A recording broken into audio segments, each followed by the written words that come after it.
इतिहास हा राजकारणासाठी वापरण्याची वस्तू नाही आहे ॲक्चुअली तसं पाहिलं तर. इतिहास हा समजून घेण्यासाठी असतो. इतिहास हा इतिहासच राहिला पाहिजे.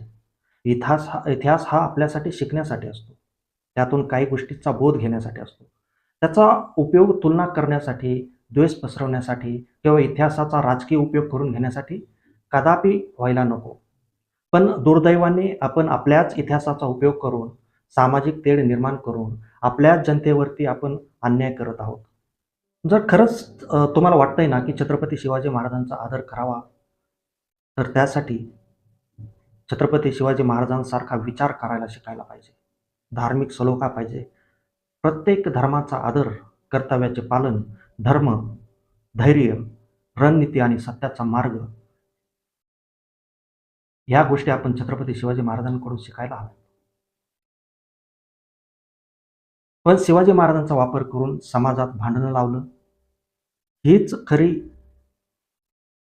छत्रपती शिवाजी महाराजांच्या विचारांची हत्या आहे.